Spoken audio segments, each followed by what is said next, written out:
தமிழ்நாடு முழுவதும் இன்று குரூப் 4 தேர்வுகள் பல மையங்களில் நடைபெற்றுக் கொண்டிருக்கின்றன. இந்த தேர்வுக்கான அறிவிப்பு 25/4/2025 ஏப்ரல் மாதத்தில் வெளியிடப்பட்டு இன்று தேர்வுகள் நடைபெற்றுக் கொண்டிருக்கிறது. இந்த தேர்வு தமிழ்நாட்டிலே உள்ள 4922 மையங்களில் நடைபெற்றுக் கொண்டிருக்கிறது. சென்னையில் மட்டும் 311 மையங்களில் நடைபெற்றுக் கொண்டிருக்கிறது. இந்த தேர்வு எழுதுவதற்கு 13,89,738 மாணவர்கள் அனுமதிக்கப்பட்டுள்ளார்கள்.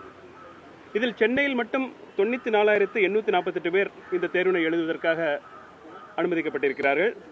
இந்த தேர்வுகள் இன்று 9 மணி முதல் ஆரம்பித்து 9:30க்கு தேர்வு ஆரம்பிக்கும். 9:30 to 12:30 3 hours நடக்கும். 100 கேள்விகள் தமிழ் மொழியிலும் 100 கேள்விகள் பொது அறிவு மற்றும் மென்டல் எபிலிட்டி என்ற அடிப்படையிலும் 200 கேள்விகள் அப்ஜெக்டிவ் டைப்பாக வச்சு இந்த எக்ஸாம் நடக்குது. இந்த எக்ஸாம் இருந்துட்டு ஒரு சிங்கிள் ஸ்டேஜ் எக்ஸாம். இப்போ நீங்கள் லாஸ்ட் டைம் குரூப் 1 பார்த்தப்போ அது 3 கட்டமாக நடந்தது. ப்ரிலிமினரி, மெயின், அப்புறம் இன்டர்வியூ. வேற இது இருந்துட்டு ஸ்ட்ரைட்டாகவே இந்த பரீட்சையை மாணவர்கள் நல்லா எழுதினாங்கன்னா அவர்களுக்கு வேலை வாய்ப்பு இந்த மதிப்பெண் அடிப்படையிலே கிடைச்சிரும். அதனால இது ஒரு முக்கியத்துவம் வாய்ந்த தேர்வாக இருக்கிறது. ரெண்டாவது, இந்த தேர்வுக்கு தான் வேகன்சி ரொம்ப அதிகம். இந்த தேர்வுக்கு இப்போ இந்த ஆண்டு 3935 வேகன்சிஸ். ரெண்டாவது, இதுக்கான குவாலிஃபிகேஷன் 10ஆம் வகுப்பு தேர்ச்சி தான். அதனால இதை நிறைய மாணவர்கள் எழுதுறாங்க. நான் முதல்ல சொன்ன மாதிரி 13,89,000 பேர் இந்த தேர்வுக்கு அனுமதிக்கப்பட்டிருக்கிறார்கள். இதில் பல முக்கியமான பணிகள் தொகுத்து உள்ளன. இதில் மொத்தம் 25 போஸ்ட் இருக்குது இந்த எக்ஸாமில். அதனால தான் கம்பைன்டு குரூப் 4 எக்ஸாமினேஷன் என்று நாம் சொல்கிறோம். இதில் முக்கிய பணிகளான விஏஓ, கிராம நிர்வாக அலுவலர், இளநிலை உதவியாளர், junior assistant, typist, steno typist, அப்புறம் வருவாய்த்துறையில் junior revenue inspector, forest watcher, forest guard போன்ற பல பணிகள் இதில் நம்ம இதன் மூலமாக தேர்வு செய்கிறோம். விஏஓ போஸ்ட் 215 போஸ்ட் இருக்குது. இதில் ஜூனியர் அசிஸ்டன்ட் 1678 பேர் இதில் தேர்ந்தெடுக்கப்படுவார்கள். டைப்பிஸ்ட் 1100 பேர் இதில் தேர்ந்தெடுக்கப்படுவார்கள். Steno typist 368, junior revenue inspector 239, forest watcher 145, forest guard 112 என்று பல பணிகளில் நிறைய வேகன்சிஸ் இதில் இருக்குது. இதெல்லாம் கடைசியில் கவுன்சிலிங் மூலமாக வழங்கப்படும். நம்ம ரேங்க் லிஸ்ட் போட்டப்புறம் அதில் மெரிட் படி அவங்களை நம்ம கூப்பிடுவோம். மெரிட் கம்யூனல் ரிசர்வேஷன் அடிப்படையில் அவங்களை கூப்பிடுவோம். அவங்கள முதல் மார்க் உள்ளவங்க அவங்களுக்கு வேண்டிய போஸ்ட் எடுத்துக்கலாம். அதுக்கப்புறம் வரவங்க அவங்களுக்கு என்ன போஸ்ட் அவைலபிளாக இருக்கோ அப்படியே அது தொடர்ந்து நடைபெற்று கொண்டே இருக்கும்.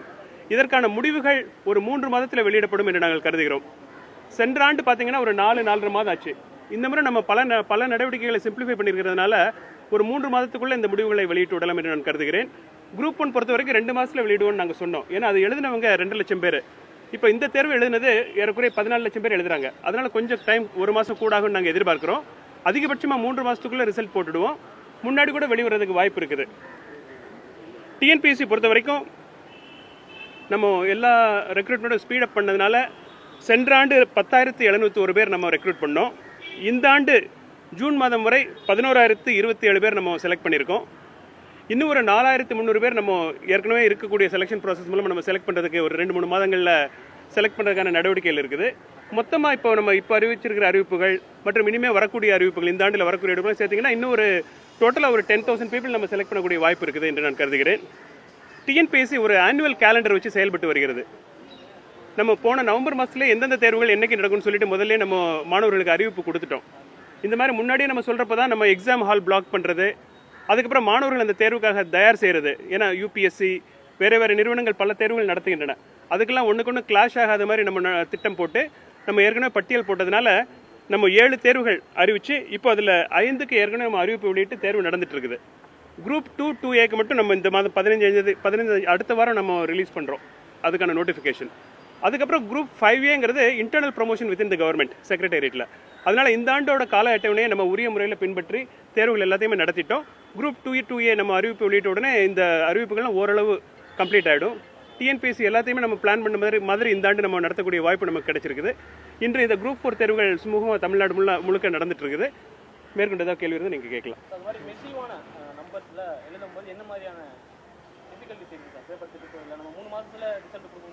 ஆமாம், 3965 காலி பண்ணிட்டாங்க. 14 லட்சம் பேர் இருக்கிறப்ப பேப்பர் கரெக்ஷனுக்காக ஏதாவது டெக்னாலஜி சரி, இந்த பேப்பர் கரெக்ஷன் இது ஓஎம்ஆர் எக்ஸாமினேஷன். இது டிஸ்கிரிப்டிவ் பேப்பர் கிடையாது, எழுத்து தேர்வு கிடையாது. இதில் இருந்து ஷேடிங் தான் மாணவர்கள் பண்ணுறாங்க. நாங்கள் இதுக்காக ஒரு எவாலுவேஷன் லேப் வச்சுருக்கோம். அது முதல்ல 3 இருந்ததை இப்போ நம்ம 6 இன்க்ரீஸ் பண்ணியிருக்கோம். அந்த 6 இருக்கிறனால நம்ம ஏற்கனவே 1 லட்சம் பேப்பர் ஒரு நாளைக்கு கரெக்ட் பண்ணலாம். அதனால ரொம்ப ஸ்பீடாக நம்ம கரெக்ட் பண்ணிட்டு இது கம்ப்யூட்டர் தான் திருத்த போகுது. நம்ம இதுக்கு என்ன பண்ணோம்னா வழக்கமாக இந்த ஆன்சர்ஸ் ஒன்று நம்ம இந்த கேள்விகள் அப்ஜெக்டிவ் டைம்ங்கிறப்போ இதில் ஆன்சரில் ஒரு சில மாறுபட்ட கருத்துக்கள் இருக்கும். அதனால நம்ம டென்டேட்டிவ் கீ என்று சொல்லி ஒரு 15 நாட்களுக்குள்ளே நம்ம அதை வெளியிடுவோம். அதுக்கப்புறம் மாணவர்கள் அதில் அப்ஜெக்ஷன் ஏதாவது இருந்தால் அதை கம்ப்யூட்டரில் ரெஜிஸ்டர் பண்ணலாம். அதை நாங்கள் என்ன பண்ணுவோம்னா எக்ஸ்பர்ட் பேனல் ப்ரொஃபஸர்ஸ் எல்லாம் வர சொல்லி எது சரியான ஆன்சர்னு சொல்லிட்டு நாங்கள் ஃபைனலைஸ் பண்ணிட்டு அதுக்கப்புறமா திருத்தணும். ஸோ இதுக்காக ஒரு 20 நாள் நமக்கு போயிடும் முதல்ல. அதுக்கப்புறம் திருத்துறதுக்கு ஒரு மாதம். அந்த திருத்தி முடிச்சப்பறம் நம்ம ரேங்க் லிஸ்ட் போடணும். ஏன்னா பல விதமான ரிசர்வேஷன்ஸ் இருக்குது நமக்கு. அந்த ரிசர்வேஷன் அடிப்படையில் நம்ம ரேங்க் லிஸ்ட் போட்டு தான் நம்ம கவுன்சிலிங்க்கு கூப்பிட முடியும். இந்த நடைமுறைக்காக நம்ம 3 மாதம் சொல்கிறோம். பேப்பர் திருத்துறதுன்னு பார்த்தீங்கன்னா ஒரு மாதத்துக்குள்ள நம்ம திருத்தி முடிச்சிடலாம்.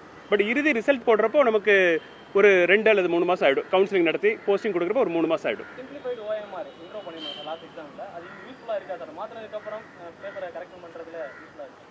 சிம்பிளிஃபைடு OMR மெயினாக நம்ம கொண்டு வந்ததுக்கு காரணம் என்னென்னா நம்ம நிறைய நெகட்டிவ் மார்க்கிங் வந்துடுது மாணவர்களுக்கு. நம்ம கொஸ்டின்ஸுக்கு நெகட்டிவ் மார்க்கிங் கிடையாது.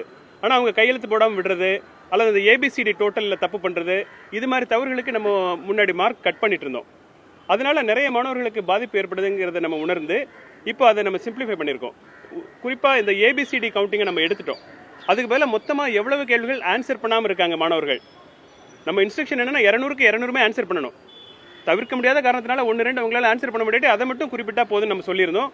இதனால இப்போ குரூப் 1 பேப்பர் திருத்துறப்ப பார்த்தோம்னா எரர்ஸ் ரொம்ப கம்மியாக இருக்குது. அதனால திருத்துற ஸ்பீடு எங்களுக்கு ஜாஸ்தியாக இருக்குது. ஏன்னா ஏதாவது ஒரு தவறு இருக்குன்னா அதை நம்ம மேனுவலாக அதை கரெக்டான வெரிஃபை பண்ணிட்டு தான் நம்ம மார்க் கட் பண்ண முடியும். இப்போ அதற்கான தேவை இல்லாமல் கம்ப்யூட்டரில் எல்லாமே திருத்தப்பட்டு கொண்டு இருக்கிறது.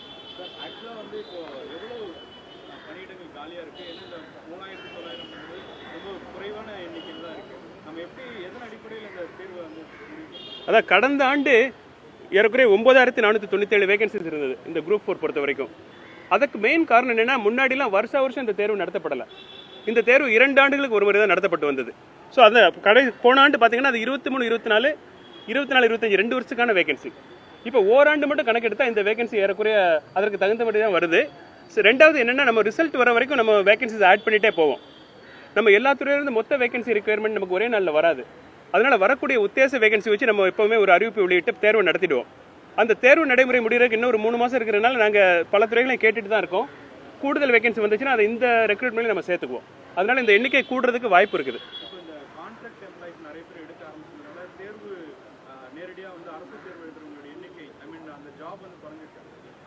அரசு தேர்வு வந்துட்டு பெர்மனன்ட் வேகன்சிஸ்க்காக நம்ம நடத்துகிறோம். கான்ட்ராக்ட் எம்ப்ளாய்ங்கிறதுலாம் தற்காலிக நடைமுறை. அந்த வேகன்சி காலியாக இருக்கக்கூடாதுங்கிறக்க அந்தந்த துறைகள் அந்த துறையோட சட்டத்துக்கு தக்கபடி அவங்க நிறைவேற்றுவாங்க.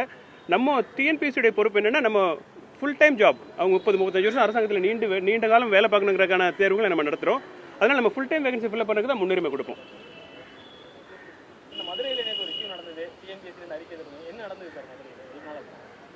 தேர்வுகளை பொறுத்த வரைக்கும் இந்த தேர்வு தாள்கள், கொஸ்டின் பேப்பர்ஸ் இது எல்லாமே சென்ட்ரலைஸ்டாக நம்ம ஒரு இடத்துல பிரிண்ட் பண்ணுறோம். பண்ணிட்டு ரகசியமாக அதை நம்ம அந்த மாவட்ட தலைநரை கொண்டு போய் சேர்க்கணும். 2 கட்டமாக மூவ் ஆகுது. நீங்கள் எலெக்ஷன் ப்ராசஸ்லாம் பார்த்துருப்பீங்க. எலெக்ஷன் இருந்துட்டு எப்படின்னா நீங்கள் சென்ட்ரலைஸ்டாக டேட்டாலாம் இருக்கும், ரெக்கார்ட்ஸ் இருக்கும். அப்புறமா அதை பூத்துக்கு கொண்டு போகணும். அந்த 2 ஸ்டெப்பையும் நம்ம தனித்தனியாக நம்ம பார்க்கணும். 2க்கும் தனித்தனி ப்ரோட்டோகால்ஸ் இருக்குது.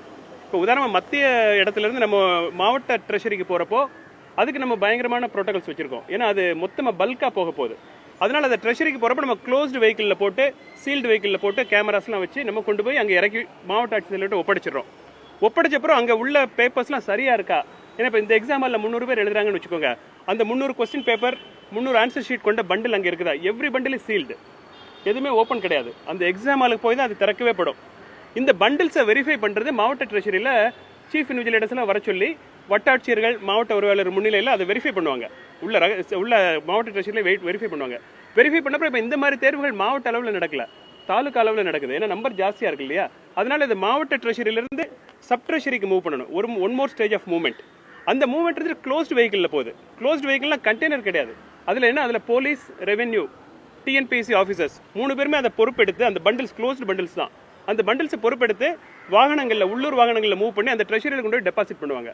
அந்த ட்ரெஷரியிலேருந்து இன்னைக்கு காலையில் சென்னை நகர்லையும் அப்படி தான். இன்னைக்கு காலையில் சென்ட்ரல் பிளேஸ்லேருந்து நம்ம மூவ் பண்ணி இந்த ஸ்கூலுக்கு கொண்டு வந்து சேர்க்கணும். அதெல்லாம் strict police supervision and man power supervision. அப்புறம் அங்கே ரிசீவ் பண்ணுற இடத்துல கேமரா இருக்கும். இந்த கண்காணிப்போட நடக்குது. அதனால அந்த மதுரையில் நடந்ததில் அவங்க அந்த பேப்பர் ஒட்டி கொஞ்சம் அந்த மாதிரி சில செயல்பாடுல ஈடுபட்டதுனால கொஞ்சம் கான்ட்ரவர்சி ஆயிடுச்சு. அதர்வைஸ் எல்லா நிறைய நடைமுறைகளும் பின்பற்றி சேஃபாக தான் எல்லா பேப்பரும் போயிருக்கு. எங்கேயும் எந்த பிரச்சனையும் இல்லை. குரூப் 1 நான் சொன்னது குரூப் 2 இன்னும் தேர்வு நடக்கல, அறிவிப்பை நம்ம இப்போ தான் வெளியிட போகிறோம். அதுவும் 2 மாத காலத்தில் நம்ம வெளியிடக்கூடிய வாய்ப்பு இருக்குது. குரூப் 1 பொறுத்த வரைக்கும் இப்போ நம்ம டென்டேட்டிவ்க்கு வெளியிட்டு மாணவர்களுடைய அப்ஜெக்ஷன்லாம் கேட்டு வாங்கி அதை ப்ரொஃபஸர்ஸ் பார்த்து ஆன்சர்ஸ்லாம் ஃபைனலைஸ் பண்ணி கொடுத்துட்டாங்க. ஸோ ஸ்கேனிங் முடிஞ்சிருச்சு. இப்போ திருத்துறது வர வாரத்தில் ஆரம்பிச்சிருவோம். ஒரு மாத காலத்துக்குள்ளே நம்ம திருத்தி முடிச்சிருவோம். அதை நம்ம ஷெட்யூலில் சொன்ன மாதிரி 2 மாதத்துக்குள்ளே நம்ம தேர்வு நடந்ததுலேருந்து 2 மாதத்துக்குள்ளே நம்ம ரிசல்ட் வெளியிட்டு மெயின் எக்ஸாமுக்கும் கால் ஃபார் பண்ணிவிடுவோம். குறிப்பிட்ட மாதிரி 2 மாதம், மொத்தமாக 2 மாதத்துக்குள்ளே வந்துடும். இன்னொரு 1 மாதத்துக்குள்ளே ரிசல்ட் வந்துடும். கேள்விகளை பொறுத்த வரைக்கும் நமக்கு டெக்னிக்கல் எக்ஸ்பர்ட்ஸ் தான் அதை எடுக்கிறாங்க. சரி, கேள்விகள் ரகசியமாக ப்ரிப்பேர் பண்ணுறாங்க. கேள்விகளை யாரும் பார்க்க முடியாது. பெரும்பாலும் அந்த குறிப்பிட்ட செட்டர், அப்புறம் அந்த செட்டர் அதை வேலிடேட் பண்ணுறதுக்கு இன்னொருத்தர் இருப்பார்.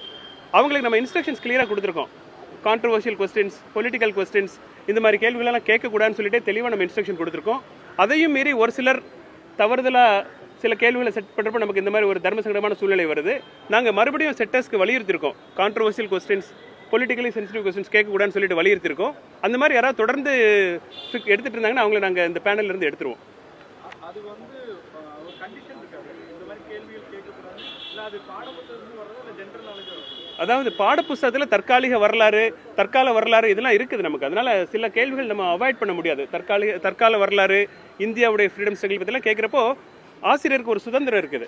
ஆனால் அந்த கேள்விகள் இருந்துட்டு பொலிட்டிக்கலி சென்சிட்டிவா அல்லது கம்யூனலி சென்சிட்டிவாங்கிறதெல்லாம் செட் பண்ணுறவங்க மனசில் வச்சுட்டு எடுக்கணும்னு சொல்லிட்டு நாங்கள் வலியுறுத்திருக்கோம். அதை திரும்பவும் வலியுறுத்துவோம் நாங்கள். நீங்கள் ஃபைனல் வெரிஃபிகேஷன் ஏதாவது டீம் இருக்கும், இது அலோவ் பண்ணலான்ற மாதிரி? அது எல்லாமே these are all confidential process. So அதனால் அது it's all done by professors, mostly by professors. அவங்க கண்ட்ரோலில் தான் உங்களுக்கு தான் பார்க்கணும், யாரும் நாங்களே பார்க்க முடியாது. Okay, thank you.